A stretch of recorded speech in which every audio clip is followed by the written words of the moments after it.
De temps à autre, des personnalités lambda se sentent le devoir de défendre l'islam en reprenant les discours de l'islamo-gauchisme.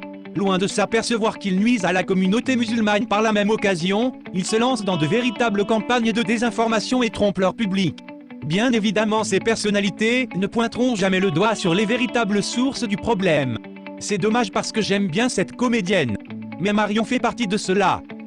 Vendredi à Paris, il s'est passé des événements catastrophiques. On n'a pas tous fait Sciences Po et on n'est pas tous capables de comprendre ce qui nous passe sous les yeux sur nos réseaux sociaux. Passé le premier choc chez Mademoiselle, on a tenu à te faire cette vidéo pour t'expliquer avec nos mots ce qui s'est vraiment passé. Mais c'est l'attentat le plus lourd que la France ait connu sur son territoire. C'est Daesh. Et Daesh, c'est pas un État, c'est pas une religion, c'est une organisation terroriste. À l'époque où elle fait cette vidéo, l'État islamique possède déjà une monnaie, un système juridique, des fonctionnaires, un clergé, une armée, des frontières, un drapeau, des institutions et un hymne. Diminuer volontairement l'ennemi dans ta considération ne sert à rien. C'est comme si tu entendais soigner ton cancer avec de l'homéopathie car tu t'es auto-persuadé qu'il s'agit d'une simple bactérie. C'est pas des musulmans, c'est des terroristes qui instrumentalisent l'islam au profit de leur idéologie.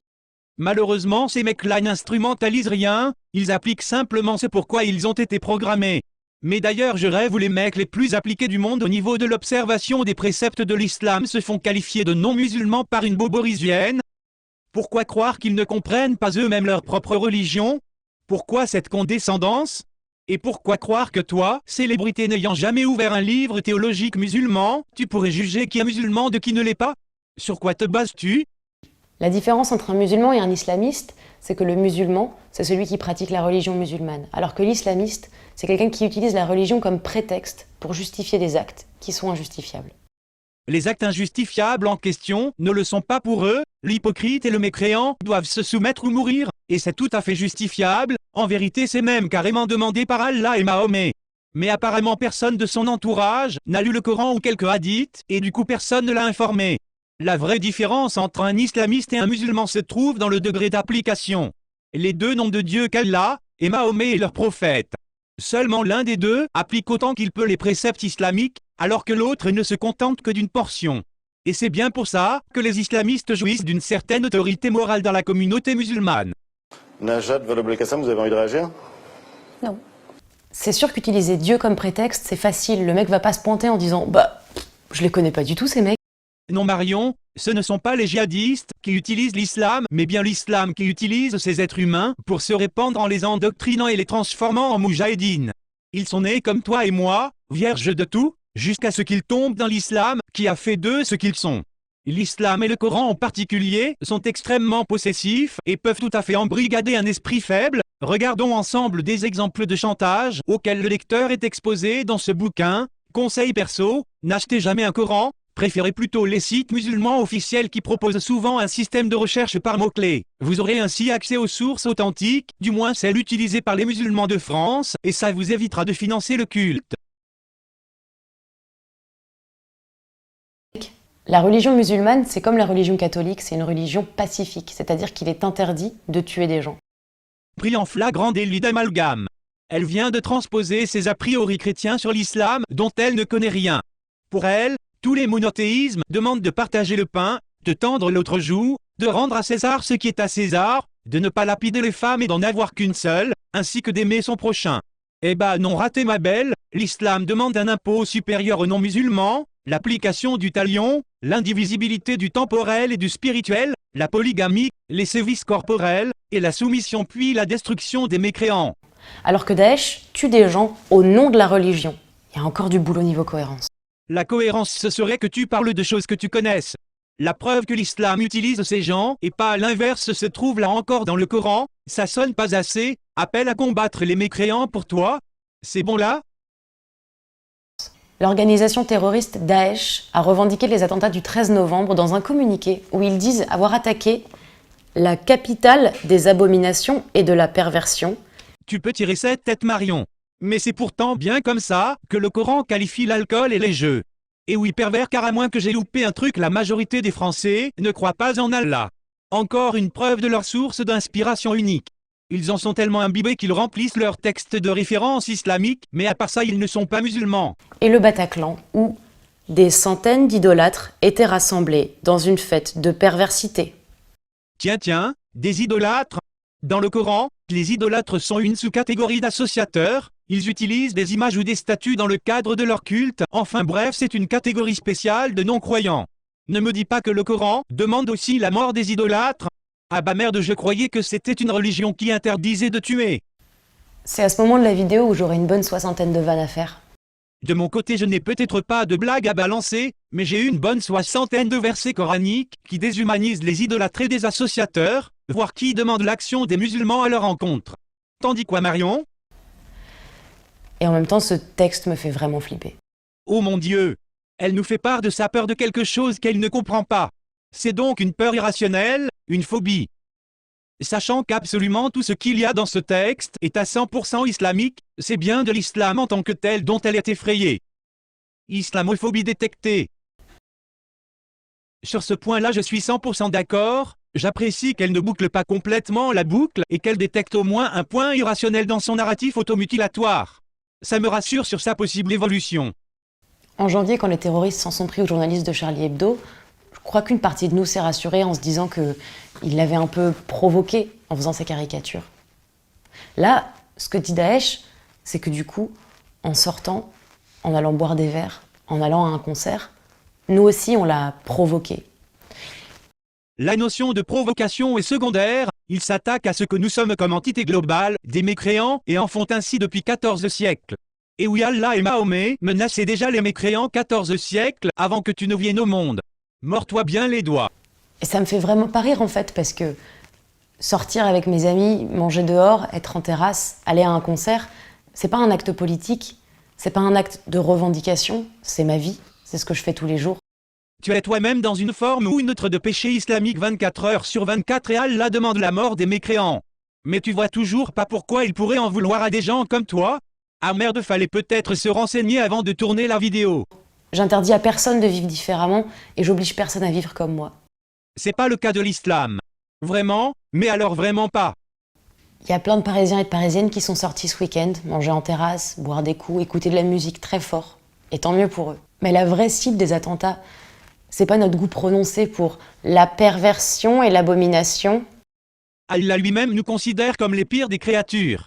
Les musulmans de leur côté ont pour mission de nous soumettre puis de nous convertir ou de nous exterminer conformément aux souhaits d'Allah et Mahomet.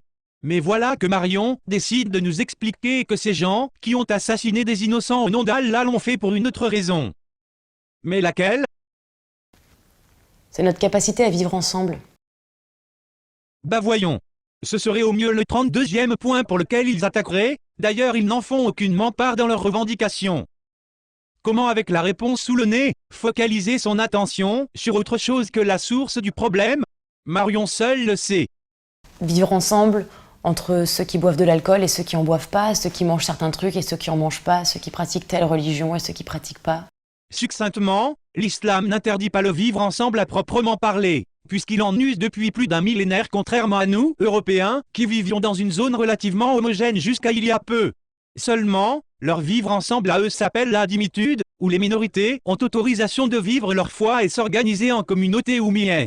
Mais en contrepartie ils étaient interdits de certaines professions, de positions honorifiques et de monter à cheval, ils pouvaient à tout moment être réduits en esclavage, impossible de rénover ou de construire de nouvelles églises ou synagogues, de prêcher ou d'imprimer, et surtout, ils devaient s'acquitter d'un impôt spécial appelé jizya, en moyenne 2 fois supérieur à la zakat réservée à la communauté musulmane. La France, c'est un pays et une communauté où on peut tous vivre ensemble, même si on a des styles de vie très différents. Et c'est ça que Daesh déteste.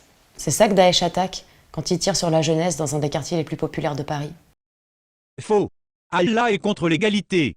Pas contre le multiculturalisme, qui par définition, divise les nations en sous-groupes aux intérêts divergents, et par la même occasion crée des rapports dominant-dominés selon le nombre des uns ou l'accaparement du pouvoir des autres. Ce n'est donc pas ta notion de société du vivre ensemble socialiste qui les ennuie, mais simplement le fait que l'entité musulmane n'en soit pas placée au sommet d'office. Autrement dit, ce n'est pas ta tolérance aveugle également partagée par nos élites qui les gêne. C'est ta mécréance. Il faut rappeler que les premières victimes de Daesh, c'est les musulmans. Ils tuent des musulmans dans tous les pays où ils réussissent à progresser au Moyen-Orient. Sujet déjà abordé dans ma vidéo en collaboration avec Absol. Elle ignore que les chiites et sunnites se livrent une lutte à mort et qu'Allah et Mahomet n'aiment pas vraiment les hypocrites. Elle ignore aussi que Daesh n'est pas l'unique groupe djihadiste à la surface de cette planète et fait semblant de ne pas savoir que l'islam n'a pas besoin de kamikazes pour semer l'aberration. Le djihadiste, c'est le doigt qui montre la lune, l'arbre qui cache la forêt. Cette même forêt ou cette lune, peu importe, qui emprisonne les musulmans, que tu entends défendre. Et jamais tu ne les en sortiras si tu te refuses à constater la cause de leur malheur. Ce qu'on a vécu à Paris ce week-end, les Syriens, les Irakiens et les Libanais, ils le vivent quotidiennement. Oui, et c'est aussi à cause de cette même putain de lune. Allô, y a quelqu'un? La vraie abomination et perversion pour Daesh, c'est que la France accueille les réfugiés de ces zones en les laissant vivre leur vie comme ils l'entendent. Non, ça ils s'en foutent, à vrai dire, ils y sont même favorables, car ça leur permet d'y faire passer en toute discrétion des membres du groupe. Boire de l'alcool ou non, pratiquer l'islam ou pas, manger ce qu'ils veulent. Inversement des rapports, maintenant l'islam est anti-multiculturaliste. Grande nouvelle. Ce qu'ils veulent, c'est qu'aujourd'hui, à Paris et en France, on tue des musulmans en représailles. Ils veulent la guerre civile en France. La guerre civile, c'est un possible plan B qui est voué à l'échec, et ils le savent, ça risque d'anéantir leur lente infiltration, qui a déjà demandé plusieurs générations de travail et de taquilla intensive. Ce serait con. Leur plan A, c'est exactement le sens dans lequel nos élites veulent nous faire plonger, nous adapter et accepter de plier sur des sujets centraux, pour acheter la paix. Si tu te demandes ce que tu peux faire d'autre que d'allumer une bougie à ta fenêtre, moi j'ai essayé d'allumer une bougie à ma fenêtre tout samedi soir, elle arrêtait pas de s'éteindre à cause du vent, ça m'a vraiment vexée. À vrai dire, ça m'étonne pas vraiment de toi que t'aies jamais pensé à rentrer la bougie du côté intérieur de la fenêtre. Nos médias, c'est vrai, ils sont pas parfaits. Mais en tout cas, ils ont l'avantage d'être libres, indépendants et de pas nous mentir. En tout cas, pas trop. Si t'as envie de savoir tout ce qui se passe dans le monde et en France, regarde pas ta timeline Facebook. Va directement voir sur les sites des médias en question. Tu peux te rendre sur le site du Monde, de Radio France ou de Libération si tu veux te tenir au courant de ce qui se passe.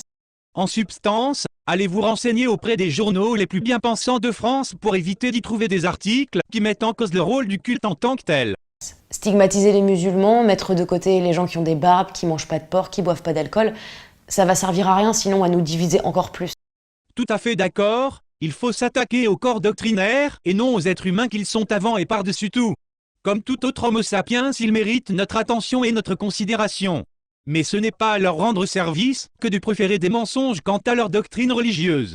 Ici en France, nous leur offrons le cadre nécessaire à leur sécularisation s'ils le souhaitent, mais pour ça il faut arrêter de mentir à tort et à travers en affirmant qu'il n'y a aucun problème avec l'islam.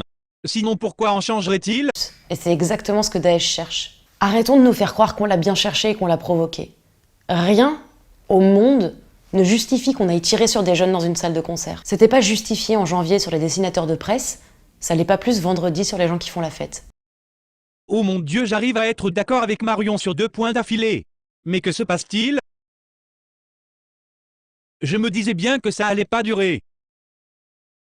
Il faut éviter de faire des amalgames, et éviter que notre entourage fasse des amalgames. Vous avez bien compris. Autocensurez-vous, censurez vos proches et vos amis. Ne les laissez pas dire qu'il existe une corrélation directe entre les enseignements d'Allah et Mahomet et le meurtre aveugle d'un fidèle. Dites que l'islam interdit de tuer, que les djihadistes ne sont pas musulmans, et surtout passez pour un con si vous avez la malchance de tomber sur quelqu'un qui s'y connaît un tantinet en versets coraniques. Les musulmans ne sont pas des terroristes. Merci pour cette information capitale Marion. Mais personne n'en doutait. Et tu sais quoi? Il y a aussi autre chose dont personne ne doute, et c'est le fait que la quasi-totalité des terroristes à l'échelle de la planète sont bel et bien musulmans. Il y a un moment où va falloir interagir avec la vérité Marion, je suis désolé mais c'est vrai. Et Daesh ne sont pas des musulmans. Putain mais c'est comme si tu disais que Bill Gates est juste un prolétaire de base qui galère à boucler ses fins de mois. Bordel mais utilise la logique je t'en supplie. Ce serait comme dire parce que Voldemort est méchant, ben tous les chauves sont méchants. Ça n'a pas de sens. J'en peux plus de toi Marion. Mais je vais te prendre au pied de la lettre. S'il existait un livre qui fait autorité en commun à absolument tous les chauves de la planète, et qu'on y trouverait dedans des appels au meurtre, à moins que tu comptes crier sur les toits que c'est faux et que de toute façon, le contenu du livre n'est en fait compréhensible que par les chauves eux-mêmes, ce qui ne m'étonnerait pas vraiment venant de toi. N'essayerais-tu pas de dénoncer ce livre et l'idéologie qui en découle? N'essayerais-tu pas d'aider les chauves à en sortir? Si bien sûr que si à moins de les considérer comme des sous-hommes. Mais alors pourquoi s'obstiner à refuser de le faire pour les musulmans? J'ai bien peur que malgré ces signes de vertu qui piquent les yeux, la réponse soit évidente. Il faut lutter contre les tentatives de justification de ces actes terroristes. Rien jamais ne justifie de tels actes. Jamais. Donc pas de oui mais. Oui mais on l'a bien cherché avec ces caricatures. Oui mais en même temps ils sont fous furieux. Oui mais en même temps si la France attaque la Syrie aussi. Non, non. Rien ne justifie jamais aucun acte terroriste. Bravo! Mais un jour faudrait boucler la boucle. Si rien ne justifie cela, tu peux peut-être imaginer que par conséquent, si ce ne sont pas les terroristes qui utilisent l'islam, il se pourrait que ce soit l'inverse. Mais c'est impossible à conceptualiser dans son cerveau, car il l'a trop profondément intégré que les djihadistes ne comprennent pas leur propre religion et qu'ils seraient en fait en contradiction totale avec l'occulte, ce qui est bien évidemment faux. La large majorité de nos amis musulmans aspirent au standard occidental, mais sont prisonniers de leur propre communauté, qui les ramène sans cesse vers Allah et Mahomet. Si nous nous refusons à nommer les véritables problèmes de peur d'être traités d'islamophobes ou de racistes, nous desservons nos amis musulmans les plus intégrés et renforçons leurs éléments radicaux. Si ce type de discours devient la norme, ils seront pris entre le marteau et l'enclume. D'un côté, un Occident sous-informé auquel ils n'oseront jamais s'adresser de peur d'être moqués au vu des problèmes hallucinants qui s'accumulent dans leur communauté et leurs normes rétrogrades. Et de l'autre, leurs bons vieux radicaux faits maison, qui soit dit en passant sont en parfaite corrélation avec les enseignements islamiques. Tant que ces quelques points basiques ne seront pas compris, nous continuerons à balancer l'argent du contribuable par les fenêtres à coups d'augmentation de sécurité, des renseignements et des moyens de surveillance, de programmes sociaux et de soi-disant déradicalisation, qui n'abordent à aucun moment la théologie. The burning ring of fire. I went down, down, down, and the flames went higher, and it burns, burns.